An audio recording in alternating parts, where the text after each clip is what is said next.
Yeah, well, in the publishing world and in the print world, I've watched the effect of it being minimized to a degree where I won't say it's obsolete or becoming extinct, but it has taken a hit. And I understand that because we've always, for the most part, lived in a society where convenience, in my mind, has always been paramount. You know, everything done, especially in America, has been done to make our lives more convenient, you know, and digital is no different. That's convenient to read things, convenient to visualize things, convenient to get access to things. Everything has become easier. And I understand that.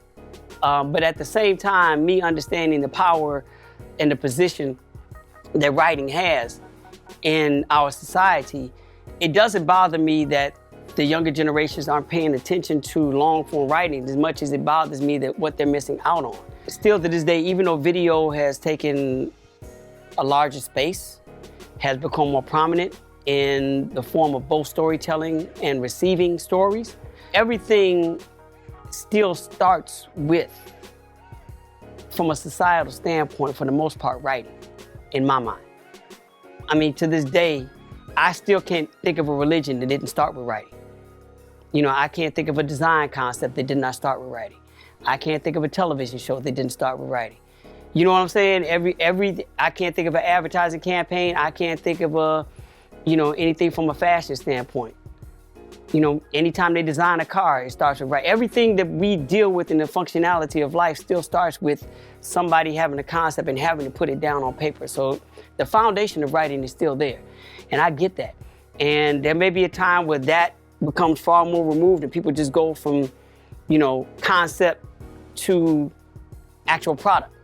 You know, that may change, but there's still a foundation of writing that's there. And part of me is upset that this young generation is not paying that close attention to the writing component that fuels a lot of what we do. You know, it's like you look at the popularity of a Game of Thrones, but Game of Thrones started from a book. So my thing is like, hey, if the television show was good, imagine how good the book can be. Are you gonna spend the time to go back and do both? And like I said earlier, you can spit verses from the Bible and you can find yourself all spiritual and this, that, and the other, but are you really gonna read the Bible? Are you really gonna read the Quran? Are you really gonna read what you say you're spiritually following? Because to me, that's what you're missing out on. I can understand the concept of following and being spiritual connected to a religion, but until you read what that religion is based on, then you're the one that's missing out. So I always use that as my foundation for the importance of writing and how that still exists. But at the same time, there's a large part of me, it's probably split in half, that believes we aren't giving them anything to read. They're going to other forms of storytelling for a reason. And it's on us as the storytellers to make our writing as compelling as what they can see visually through video. You know what I'm saying? What they can see through other forms. That's on us. So when they don't want to spend time to write a book, I can't blame them because society has made it convenient for them not to read a book. It's on us for us to give them something to read and almost go against what is becoming their natural form of consuming communication. If we give them something worth it, they're like, well, hell, I got to read this because this is good. I don't want to miss what's next. I don't want to miss what's next. It's very similar to how society is telling us that the younger generation does not have a long attention span, that they won't think beyond 5 minutes or 3 minutes. So they view everything in intervals. But they'll sit around and Netflix and chill for a whole weekend. So don't tell me that the attention span is short. You have to give them something that's going to hold their attention for 12, 14, 20 hours. If you give it to them, they'll do it. You know what I'm saying? So part of that is on us as far as writers is concerned, is that we have to now understand what we're up against, but we have to raise our level. We have to up our game and give them something that is going to hold their attention for 300 pages, that's going to hold their attention for 7,000 words. That's on us. And I don't see a lot of us adapting to that.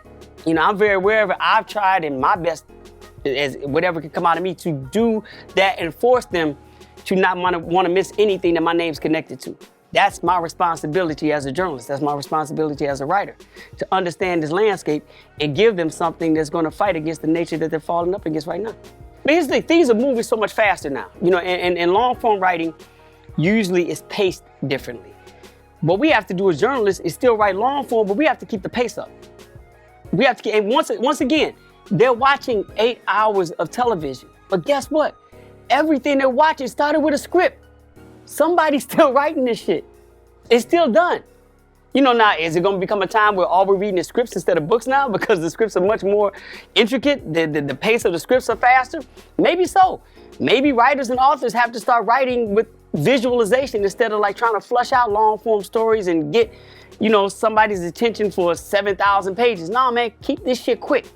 You know, keep it moving because that's going to garner interest. You know, so it once again, it all starts with a form of writing, but we're up against certain things that are moving so fast.